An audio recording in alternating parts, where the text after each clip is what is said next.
Eccoci qui, cari naviganti. Ci dedichiamo in questa occasione ad analizzare una delle leggendarie presenti tra i precostruiti stampati in occasione del set Adventure of the Forgotten Realms, spulciando tra quelle che sulla carta presentano il potenziale migliore. Ancora una volta i tre colori Rakdos che si intravedono le sinergie migliori, anche perché puntano a valorizzare una serie di abilità che negli ultimi anni hanno trovato largo impiego, con molte carte che ne ricalcano la meccanica, l'Impulsive Draw.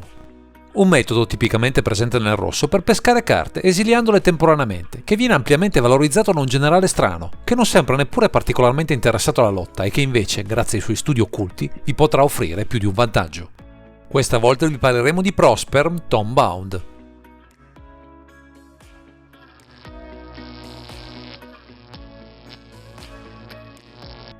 Ci troviamo di fronte al comandante principale del precostruito Planar Portal, che si preoccupa con le sue abilità di valorizzare al massimo le meccaniche che ci porteranno ad esiliare temporaneamente le nostre carte, per sfruttarle in un secondo momento. Ma andiamo con ordine analizzando le sue caratteristiche. Con 4 mana, 2 generici e 2 specifici, uno nero e uno rosso, abbiamo Warlock Tiefling, con forza 1 e costituzione 4, tocco letale, che presenta un paio di abilità, molto sinergiche tra loro. La sua prima abilità recita Arcanum Mistico. All'inizio della tua sottofase finale esilia la prima carta del tuo grimorio. Fino alla fine del tuo prossimo turno puoi giocare quella carta. Mentre nella seconda c'è Dono del Patto. Ogni qualvolta giochi una carta dall'esilio crea una pedina tesoro.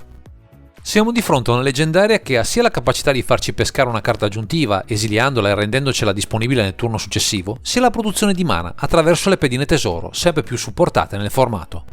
La combinazione di questi due effetti ci apre le porte a innumerevoli sinergie, sia nella mera produzione di questi token, sia nello sfruttare l'effetto di esilio e la ripresa delle carte, per un accumulo di mana per lanciare molte magie in un turno, magari anche rubate agli avversari. Una serie di elementi intriganti, che con questo Prosper Tomebound aprono le porte non solo a un value elevato, considerando il color pie a disposizione, ma un modo tutto nuovo per sfruttare elementi e sinergie sempre più presenti in questo color pie.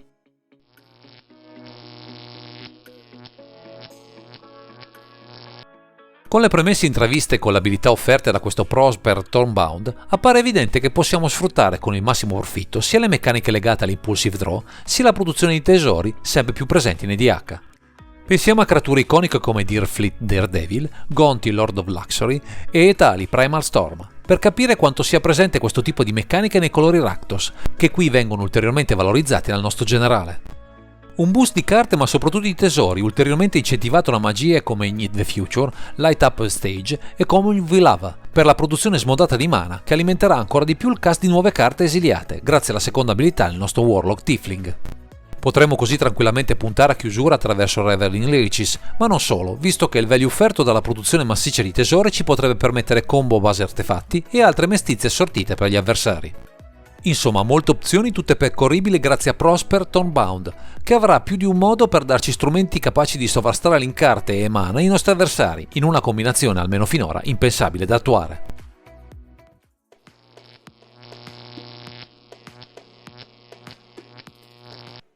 Abbiamo compreso quanto sia importante sfruttare tutto il potenziale di Prosper Tomebound attraverso l'esilio di carte che avremo poi modo in seguito di castare, anche grazie ai tesori che produrrà nel processo. Però, nei fatti, di cosa stiamo parlando? In mero numero di carte giocabili in un'ipotetica lista? In realtà molte, considerando quante carte negli ultimi set, pensiamo a Magmatic Channeler, Opposition Agent e Dream Devourer, citino la possibilità di esiliare, nei modi più disparati, carte per poi averne accesso per un loro successivo cast, e capite bene tutto il potenziale offerto da questo generale. Prendiamo ad esempio le carte con l'abilità avventura come Bone Crusher Giant e Emerald Shieldbreaker e vi accorgerete che anche il loro lato creatura di fatto viene castato da una zona di esilio, permettendo con il comandante in campo di produrre nuovi tesori. Persino tra incantesimi insospettabili quali Stolen Strategy, Theater of Horrors e Outpost Siege emergono tech in grado di mettere carte dalla cima della pila o di quella degli avversari in esilio per un loro successivo accesso con un'abilità sì buona ma ora eccessa per fare ulteriore value nel nulla. Ci sono poi una serie di abilità come quella Suspend, ben rappresentata da Profane Tutor, o quella Rebound, presente in Consuming Vapors, che di colpo si trasformano in insospettabili strumenti di produzione di nuovo mana sotto forma di tesori. Ecco che l'arsenale delle possibili carte da inserire nel 99 si amplia a dismisura, annoverando anche meccaniche apparentemente insospettabili come quella Cascade presente in Wild Magic Sorcerer e Bituminous Blast, per avere sempre un cast dall'esilio garantito per ottenere nuovi plus da Prosper. C'è persino una chicca insospettabile, con Uba Mask, che permetterà non solo di stravolgere le regole del gioco, ma in questo caso darci mana a bizzeffe per castare anche le carte degli avversari, di fronte a un party incredulo di tutto il potere che riusciremo a ottenere da questa carta. Elementi di gioco insospettabili a cui affiancheremo sicuramente alcune certezze, come Jeska's Will, che in quanto a value già di suo ha molto da offrire, ma qui sarà capace di generare con Prosper in campo 3 tesori aggiuntivi, saziando la fame di mana necessaria a lanciare ciò che vogliamo. Di certo strumenti ne avremo a disposizione, ma c'è ancora una piccola chicca che ci potrebbe fare particolarmente comodo, Birgi, God of Storytelling, o meglio la sua controparte, Anfel, Horn of Bounty, che ci potrà permettere il discard di una carta per 2 nuove carte pronte in esilio per essere lanciate.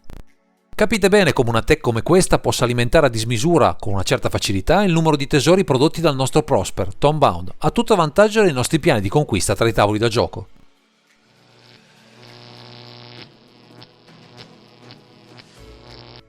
Abbiamo visto finora quanto sarà facile trarre vantaggio da tutte le tech che esiliano carte per darcene poi successivo accesso, in combinazione con Prosper Tomebound, che si attiverà assiduamente nella produzione di nuovi token tesori. Non sarà però un'unica tech in grado di produrre questi preziosi artefatti, anzi il formato, soprattutto negli ultimi set, si è riempito di elementi in grado di produrre, con meccaniche più o meno differenti, nuovi tesori, a partire da una serie di creature, come Green Earling, Storm King Artist, Ragavan, Nimble Pilfer e Dockside Extortionist. Alcune sono delle new entry, altre sono ormai delle stapole indiscusse del formato, che potranno in combinazione tra loro permetterci un accesso di mana smodato, senza contare che possiamo aggiungere al novero, ad esempio, Brass Bounty, per avere la certezza di riempire il board di questi particolari permanenti in un batter d'occhio. Utilizzando poi Academy Manufacture, potremo estendere ai token cibo e indizio il range degli artefatti da produrre, avendo accesso anche a punti vita e carte aggiuntive, come se non bastasse il value offerto dai tesori a disposizione. Produrre solo tesori non sarà sufficiente per vincere, ma grazie a carte come Mayhem Devil, Nadir Neckblade o Disciple of the Vault potremo trasformare i nostri sacrifici in danni diretti agli avversari per un ping effect insospettabile e letale in poche semplici mosse. Anche Girabur e Ethergrid può sfruttare a nostro vantaggio la sovrapposizione di tesori, senza contare che non sarà neppure necessario sacrificarli nel processo, offrendoci una rimozione a creatura e, perché no, persino a giocatore, se saremo abbastanza bravi nella nostra azione. La regina di questa tipologia di permanenti è di certo Magda, Brazen Outlaw, che non solo ci darà una mano a produrne di nuovi, ma potrà finalizzarne la produzione per tutorare pezzi chiavi per la nostra chiusura, o meri strumenti per incrementare il nostro vantaggio verso il resto del gruppo in gioco. Basti pensare che tra i draghi da tutorare possiamo annoverare Ghostspawn Dragon, che sarà capace di raddoppiare il mana prodotto da questi preziosi artefatti, come se già di loro non fossero già efficaci nella loro attivazione.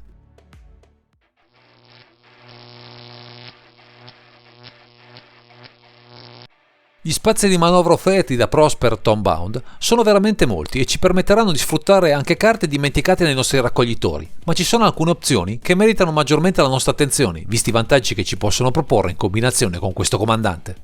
Un primo strumento utile in combinazione con il sacrificio dei tesori è di certo Myriad Master, una creatura che castata al punto giusto può uccidere molto presto un intero party se sfrutteremo al meglio la sua abilità Fabricate, pompandolo di 3+1/+1 al suo ingresso. Altra carta che offre vantaggi enormi in una build dedicata a Prosper è Valakut Exploration, che trasformerà tutto ciò che esilieremo e non riusciremo a castare in un botto a tutti gli opponenti, diventando una mitragliatrice che lascerà ben poco tempo agli avversari per reagire. Sempre cercando soluzioni che valorizzino maggiormente la produzione di tesori, Reckless Fireweaver potrebbe fare al caso nostro, con un ping effect verso tutti gli avversari, attivabile però con il suo ingresso, per una potenziale chiusura alternativa in determinate situazioni.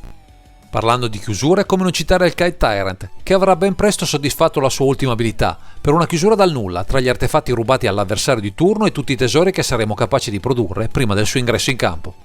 Per fortuna, come accennato, gli ultimi set hanno sfornato molte carte utili alla causa di questo generale, e anche Xorn e You Find Some Prisoners saranno aggiunte papabili alle nostre strategie, sfruttando con facilità quel che avremo recuperato da un draft occasionale.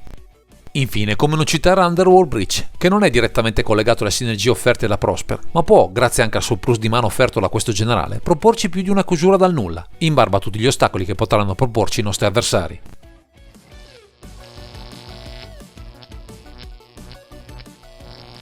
Passiamo ora ad analizzare i pro e contro di questo comandante, anche rispetto ai colori a disposizione e alle meccaniche possibili, così da valutare quanto possa essere efficiente un archetipo costruito su questo Warlock Tiefling. Si tratta del primo generale che riesce a valorizzare al meglio la meccanica dell'esilio, che in realtà, sotto varie forme, è molto presente nel formato, aprendo le porte a build interessanti e variegate a tutti i livelli, sia con stapole indiscusse, sia con carte poco note. Altra tematica molto presente soprattutto negli ultimi set è quella dei tesori, che saranno facilmente abusabili non solo dalle tech offerte dal comandante, ma da una serie considerevole di carte, tra mero vantaggio e vere e proprie chiusure. Infine, tra i plus possiamo certamente annoverare la flessibilità di una build costruita attorno a questo generale, che non vincola una strategia precisa, ponendosi come unico obiettivo quello di costruire value dalle nostre giocate, il che è anche un bene, se ne sappiamo governare i risvolti. Certo, i vantaggi potenziali sono molti, ma scontano una serie di ostacoli, a partire dalla nostra naturale propensione a popolare il board, aspetto che può subire le ire di più di un avversario, falciando in un sol colpo tutto il vantaggio faticosamente costruito. Altro aspetto non certo banale è che non sono evidenti le chiusure che potremmo inserire nella ipotetica lista costruita attorno a questo comandante, il che, per i meno esperti, potrebbe portare a qualche errore di valutazione di troppo nella costruzione di una build funzionale. Infine appare chiaro che il nostro Prosper in campo ci serva, anche solo per trarre vantaggio dalle nostre strategie, quindi sarà bene proteggerlo come si deve se vogliamo che la nostra lista giri al meglio del suo potenziale.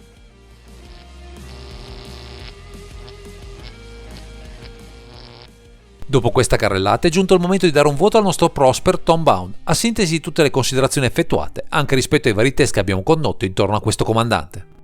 Soppesando tutto ci sentiamo di dargli un 8,5, un voto più che buono, che tiene conto dell'alto potenziale, tutto da scoprire di questo generale, che non è però molto adatto per chi ha le prime armi del formato e non conosce appieno tutte le possibili chiusure che potremo ottenere da questo strano Warlock. Direi che questo è tutto per questo video, grazie per averci seguito e non dimenticate di commentare, condividere e sottoscrivere il canale per ritrovarci sempre qui su Underground Sea. Underground Sea è sponsorizzato da Car Market, il più grande marketplace d'Europa per le carte di Magic.